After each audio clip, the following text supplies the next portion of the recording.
Hi friends, స్వాగతం మా ఛానల్కి. నీవు కొత్తగా వచ్చిన వీక్షకుడివైతే మా ఛానల్ని సబ్స్క్రైబ్ చేయడం మర్చిపోకు. బెల్ ఐకాన్ని క్లిక్ చేసి నోటిఫికేషన్స్ ఆన్ చేయండి. తద్వారా మా కొత్త వీడియోలు నీకు మిస్ కావు.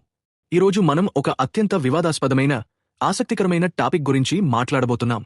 అదే ఆంధ్రప్రదేశ్ మాజీ ముఖ్యమంత్రి వైఎస్ జగన్మోహన్ రెడ్డి గురించి, ఆయనపై వచ్చిన అసంబంధిత ఆస్తులు మరియు షెల్ కంపెనీల ఆరోపణలు. సిబిఐ, ఈడీ వంటి సంస్థలు జగన్పై ఎలాంటి ఆరోపణలు చేశాయి? ఈ కేసుల వెనుక ఉన్న రహస్యాలు ఏమిటి? ఇవన్నీ ఈ వీడియోలో లోతుగా చర్చిద్దాం. సో సీట్ బెల్ట్ పెట్టుకుని ఈ రహస్య జర్నీలో మాతో రాండి. మొదట వైఎస్ జగన్మోహన్ రెడ్డి ఎవరో క్లుప్తంగా తెలుసుకుందాం. ఏదుగురి సందింటి జగన్మోహన్ రెడ్డి ఆంధ్రప్రదేశ్ మాజీ ముఖ్యమంత్రి వైఎస్ రాజశేఖరరెడ్డి గారి తనయుడు.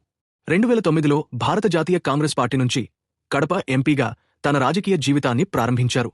తండ్రి మరణం తర్వాత 2011లో వైఎస్సార్ కాంగ్రెస్ పార్టీని స్థాపించి 2019 నుంచి 2024 వరకు ఆంధ్రప్రదేశ్ ముఖ్యమంత్రిగా పనిచేశారు.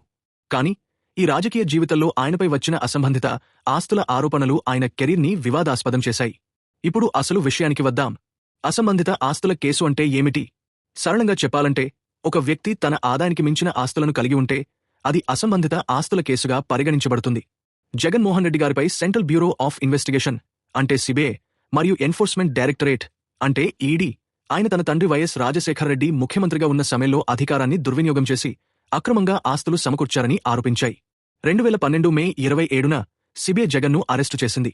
ఈ కేసు దేశవ్యాప్తంగా సంచలనం సృష్టించింది. సిబిఐ ఆరోపణల ప్రకారం జగన్ తన తండ్రి అధికారంలో ఉన్న సమయంలో అనేక షెల్ కంపెనీల ద్వారా అక్రమ ఆదాయాన్ని సమకూర్చారు. షెల్ కంపెనీలు అంటే ఏమిటి? ఇవి కాగితంపై మాత్రమే ఉండే కంపెనీలు, వాస్తవంగా ఎటువంటి వ్యాపార కార్యకలాపాలు చేయవు. ఇవి సాధారణంగా డబ్బు లాండరింగ్ లేదా అక్రమ ఆదాయాన్ని దాచడానికి ఉపయోగించబడతాయి.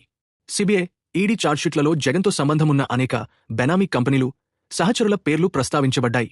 ఉదాహరణకు Saraswati power and industries, Bharathi cements, Sandur power వంటి కంపెనీలు ఈ కేసులో కీలకంగా చర్చించబడ్డాయి.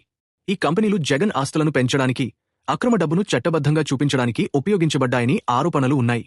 ఇక్కడ ఒక ఆసక్తికరమైన విషయం ఏమిటంటే, జగన్ ఆస్తుల విలువ గురించి. 2004లో జగన్ ఆస్తులు కేవలం 1.74 కోట్లు ఉండగా 2024 నాటికి ఇవి 757.7 కోట్లకు చేరాయని ఎన్నికల అఫిడవిట్లో పేర్కొన్నారు. ఇంత భారీగా ఆస్తులు పెరగడం వెనుక రహస్యమేమిటి? ఈ ప్రశ్నే సిబిఐ, ఈడీ దర్యాప్తులకు దారితీసింది. ఇప్పుడు క్విడ్ ప్రో క్వో అనే టర్మ్ గురించి మాట్లాడుకుందాం. క్విడ్ ప్రో క్వో అంటే ఒక వ్యక్తి లేదా సంస్థకు అనుకూలంగా నిర్ణయాలు తీసుకుని బదులుగా ఆర్థిక లాభాలు పొందడం. సిబిఐ ఆరోపణల ప్రకారం వైఎస్ రాజశేఖరరెడ్డి ముఖ్యమంత్రిగా ఉన్న సమయంలో జగన్ ఆధ్వర్యంలోని కంపెనీలకు అనేక కాంట్రాక్టులు, లైసెన్సులు కేటాయించబడ్డాయి. బదులుగా ఆ కంపెనీలు జగన్ యాజమాన్యంలోని షెల్ కంపెనీలలో భారీగా పెట్టుబడులు పెట్టాయని ఆరోపణలు ఉన్నాయి. ఉదాహరణకు దాల్మియా సిమెంట్స్ కేసు గురించి మాట్లాడుకుందాం. రాజశేఖరరెడ్డి ముఖ్యమంత్రిగా ఉన్నప్పుడు దాల్మియా సిమెంట్స్కు సున్నపురాయి గనులు కేటాయించబడ్డాయని, ఇది నిబంధనలకు విరుద్ధమని ఈడీ ఆరోపించింది. ఈ కేటాయింపుల ద్వారా జగన్ కంపెనీలకు లాభాలు చేకూరాయని, ఆ లాభాలు షెల్ కంపెనీల ద్వారా లాండర్ చేయబడ్డాయని ఈడీ చెబుతోంది. ఈ కేసులో దాదాపు 793 కోట్ల రూపాయల ఆస్తులు సీజ్ చేయబడ్డాయి. అయితే ఇవి జగన్ వ్యక్తిగత ఆస్తులు కావని కొందరు వాదిస్తున్నారు. ఇక జగన్ అరెస్టు విషయానికి వస్తే 2012 మే 27న సిబిఐ జగన్ను అరెస్టు చేసినప్పుడు ఆయన చంచల్గూడ జైలులో 16 నెలలు గడిపారు. ఈ కేసులో ఆయనపై మొత్తం 31 క్రిమినల్ కేసులు నమోదయ్యాయని 2019 ఎన్నికల అఫిడవిట్లో పేర్కొనబడింది. 2013 సెప్టెంబర్ 2న సిబిఐ ప్రత్యేక న్యాయస్థానం షరతులతో కూడిన బెయిల్ మంజూరు చేసింది. అయినప్పటికీ ఈ కేసులు ఇప్పటికీ కోర్టులో కొనసాగుతున్నాయి. ఇక్కడ ఒక ముఖ్యమైన పాయింట్ ఏమిటంటే, జగన్ ఈ ఆరోపణలను ఎల్లప్పుడూ ఖండించారు. ఈ కేసులు రాజకీయ కుట్రలో భాగమని, తనను రాజకీయంగా దెబ్బతీయడానికి ఈ ఆరోపణలు చేయబడ్డాయని ఆయన వాదిస్తున్నారు. జగన్ మాటలో చెప్పాలంటే, నాకు డబ్బు మీద ఆశలేదు, నా లక్ష్యం ప్రజల సేవ అని ఆయన ఒక ఇంటర్వ్యూలో చెప్పారు. ఈ వాదనలకు మద్దతుగా ఆయన అనుయాయులు జగన్ ఆస్తులు చట్టబద్ధంగానే సమకూరాయని, ఈ కేసులు పూర్తిగా రాజకీయ ప్రేరేపితమని వాదిస్తారు. ఇప్పుడు ఈ కేసులోని కొన్ని ముఖ్యమైన కంపెనీల గురించి మాట్లాడుకుందాం. Saraswati power and industries company ఈ కేసులో ఒక కీలక అంశం. ఈ కంపెనీలో జగన్ సోదరి వైఎస్ షర్మిల, తల్లి వైఎస్ విజయమ్మలకు షేర్లు ఉన్నాయి. 2024 అక్టోబర్లో జగన్ నేషనల్ కంపెనీల ట్రైబ్యునల్లో ఒక పిటిషన్ దాఖలు చేశారు. ఈ షేర్ల బదిలీని రద్దు చేయాలని కోరారు. ఈ పిటిషన్లో జగన్ తన సోదరితో సత్సంబంధాలు లేవని, అందుకే గతంలో రాసిచ్చిన ఆస్తులను వెనక్కి తీసుకుంటున్నానని పేర్కొన్నారు.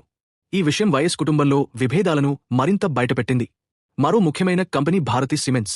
ఈ కంపెనీలో జగన్ భార్య వైఎస్ భారతి కీలక పాత్ర పోషించారు. సిబిఐ ఆరోపణల ప్రకారం ఈ కంపెనీకి అనేక పెట్టుబడులు షెల్ కంపెనీల ద్వారా వచ్చాయి. ఇవి జగన్ అక్రమ ఆదాయాన్ని చట్టబద్ధంగా చూపించడానికి ఉపయోగించబడ్డాయి.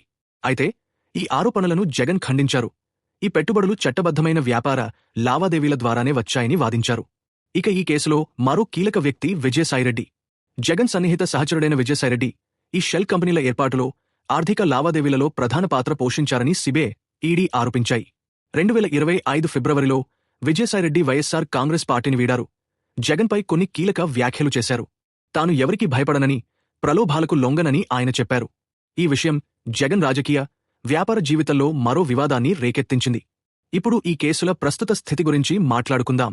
ఈ కేసులు ఇప్పటికీ కోర్టులో కొనసాగుతున్నాయి. 2024లో జగన్ బెయిల్ను రద్దు చేయాలని రఘురామకృష్ణరాజు అనే ఎంపీ పిటిషన్ వేశారు. కాని సుప్రీంకోర్టు ఈ పిటిషన్ను తిరస్కరించింది. బెయిల్ రద్దుకు సహేతుక కారణాలు లేవని, కేసును బదిలీ చేయాల్సిన అవసరం లేదని కోర్టు స్పష్టం చేసింది. ఈ కేసుల వెనుక రాజకీయ కోణం కూడా ఉంది.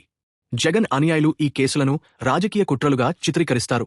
జగన్ రాజకీయ ప్రత్యర్థులు, ముఖ్యంగా తెలుగుదేశం పార్టీ, ఈ కేసులను జగన్ను రాజకీయంగా బలహీనపరచడానికి ఉపయోగిస్తున్నారని వారు వాదిస్తారు.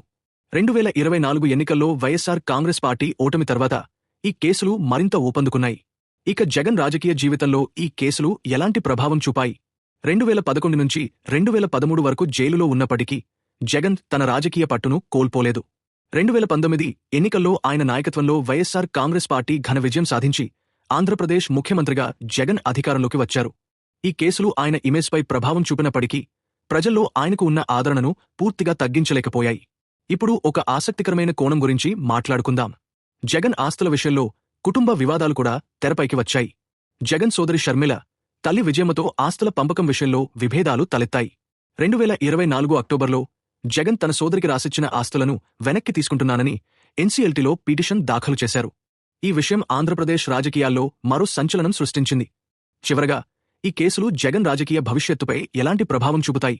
2025 నాటికి ఈ కేసులు ఇంకా కోర్టులో కొనసాగుతున్నాయి. జగన్ రాజకీయంగా ఇంకా బలంగానే ఉన్నారు. 2024 ఎన్నికల్లో పులివెందుల నియోజకవర్గం నుంచి ఆయన ఎమ్మెల్యేగా గెలిచారు. ఈ కేసులు ఆయన రాజకీయ ఇమేజ్పై ప్రభావం చూపినప్పటికీ ఆయన అనుయాయుల మద్దతు ఇంకా కొనసాగుతోంది. సో ఫ్రెండ్స్, ఇది వైఎస్ జగన్మోహన్ రెడ్డి అసంబంధిత ఆస్తులు, షెల్ కంపెనీల ఆరోపణల గురించిన పూర్తి కథ. ఈ కేసులు రాజకీయ కుట్రలా, లేక నిజమైన అవినీతి కేసులా? ఈ విషయంపై నీ అభిప్రాయమేమిటి? కామెంట్స్లో తప్పకుండా తెలపండి. ఈ వీడియో నీకు నచ్చినట్లయితే లైక్ చేయండి, నీ ఫ్రెండ్స్తో షేర్ చేయండి, మా ఛానల్ని సబ్స్క్రైబ్ చేయండి, బెల్ ఐకాన్ని క్లిక్ చేయడం మర్చిపోకండి. తద్వారా మా కొత్త వీడియోలు నీకు మిస్ కావు. మళ్ళీ కొత్త వీడియోతో మీ ముందుకు వస్తాం. అప్పటివరకు టేక్ కేర్, బై బై.